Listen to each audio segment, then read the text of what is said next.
Pertsona guztiak ditugu proiektuak, bai handiak zein txikiak, banakoak edo taldekoak, epe labur edo luzekoak. Proiektu bat edukitzeak helmuga bat jartzea du helburu, eta hori lortzeko ekintzak egitea.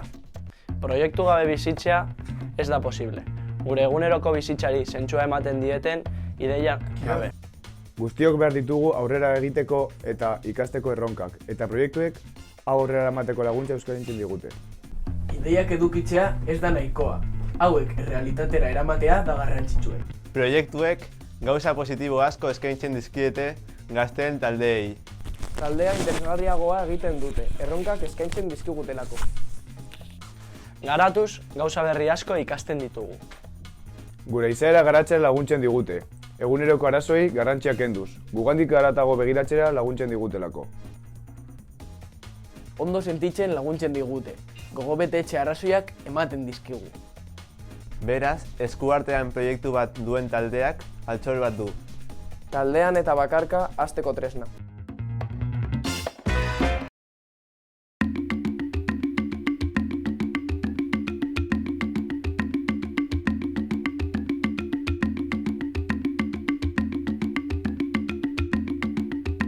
Kaixo Iraide, esan diguzunez, zure lagunekin proiektu berri bat hasi duzue. Esan aldiguzu zergaitik hautatu zuten gai hau, eta nolabait zerk motibatzen zituzten hori egiteko? Protagonista izateko aukera, agertu zitzaigun gure aurrea, erabakiak hartzeko aukera, eta gauza garrantzitsuak egiteko aukera. Suposatzen dut, azken finean izan zela guztiaren oinarria. Eta zuretzat eta zure taldearentzat zer izan da garrantzitsuena? Behin dena egin ostean, konturatu nintzen, hasierako lurra ez zela garrantzitsuena. Bizitako esperientzia eta halako proiektu bat hasteko egoera izan zen politena. Horrelako ekintzak usten baitute marka edo oroipen polita. Oso polita, Iraide, baina zelakoa izan zen ekintza? Azkenean heldu zen eguna, eta nasi eta zoramen pizka bat egon dena ondo irten zen. Zein ondo, eta zelan hartu zuen parte taldea? Bai, taldearen partaidetza eta jendearena oso polita izan zen. Jo, argi dago beraz, zuren helburua nolabait gainditu zenutela, eta beste sentipenik horretaz gain? Bai, atera genuen ondoriorik garrantzitsuena, hau gure kabuz egiteko kapaz izan ginela izan zen. Eta hau bakarrik hasiera izan zen, guretzat beste mundu bat posible egin genuen. Eta behin Iraideren historia entzun ostean, zergaitik ez dugu asmo handiagoko era batean pentsatzen? Bai, beste mundu bat dugu posible, guk erakutsi egin dugu hori.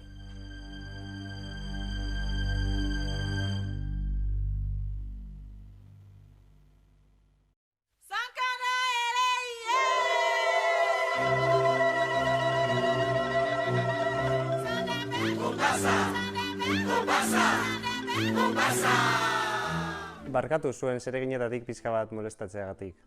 Ez kezkatu, zertan zabiltzat inguru honetatik? Musikaren inguruan proiektu oso interesgarri bat egiten zaudetela esan digute. Aitzurren inguruan ari zarie? Aitzurrak, musika, ez dute zer ulertzen. A ber, horrela ditzen dugu normalean, baina benetako izena bandundurako aitzurrak da. Zer ulertu gabe jarraitzen dut. Ea ba, hau bandundurako aitzurrak izeneko kontzertu bat da. Bale, orain zeo zer gehiago ulertzen dut. Beraz, aitzurrak eta musika kontzertu solidario baten itartez batu dituzue. Eta zelan buruatu zitzaizuen ideia hau? Bueno, egia esan ezen guztiz gure ideia izan. Gure lagun baten amak eskutitz bat bidali zion eta bertan ideia hau agertzen zen. Gure lagun hau Kongoko Errepublika Demokratikokoa da, baina bera Frantzian ari da arte ikasketak egiten, Nantesen zehatz mehatz. Bai, gure lagun hau Morillak Itenge Banza deitzen da. Eta bere amak kontatu zion, haien herriko emakumeak ez zutela lurra lantzeko tresna nahikorik. Eta herri hau bandundu deitzen da. Orduan, Morillari eskatu zioten laguntza, baina, klaro, bera Frantzian zegoen eta lagunei eskatu zien laguntza, berak ezin zuelako egin bakarrik. Eta beraz, bertatik jaio zen proiektu honen ideia? Bueno, hori izan zen nolabait hasteko motivazioa, baina hortik proiektua sortu arte eta behin proiektua sortuta kontzertu solidarioa aurrera eraman arte, buelta asko eman genituen. Bai, lehenik eta behin jakin nahi genuen emakume hauek zergatik ari zireten gure laguntza eskatzen. Lehenbizi, non zegoen bandundu. Zelakoa zen Kongoko Errepublika Demokratikoa. Eta azkenik, zergatik zeuden gatazka hoiek bertan. Eta horrela, gainera jakinda gure taldeko batzuek musika ikasten genuela, kontzertu solidario baten ideia agertu zen. Eta beraz, esan duzun bezala, proiektu hori kontzertu solidario bilakatu zen, Bandunduruko Aitzurrak izenpean, ezta?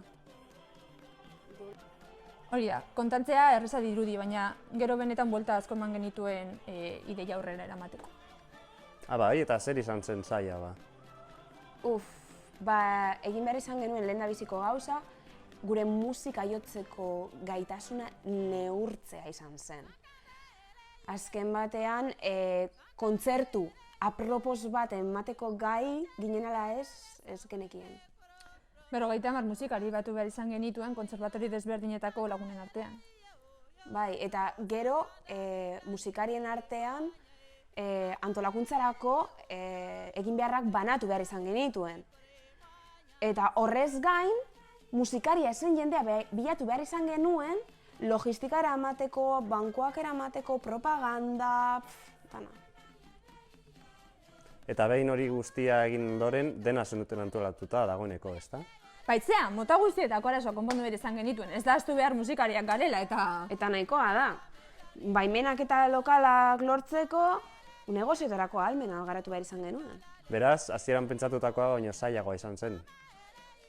Bai, baina ez zitzaigun inporta. Bandunduko emakumeek Aitzurrak lortzeko dirua lortu izan zuten eta hori izan gure helburu bakarra eta nagusia egia zen. Eta azkenean asko postu ginen, zeren beraiek argazkiak bidali zizkiguten Aitzur berriekin. Bai, hori sekula ahaztuko ez dugun zerbait izan du. Beraz, proiektuarekin pozik gelditu zineten. Nolabait, esperientzia hitz edo esaldi batekin definitu beharko bazenute, zein izango litzateke? Proiektu solidario bat da. Eta helburu sozial bat duen proiektua ere.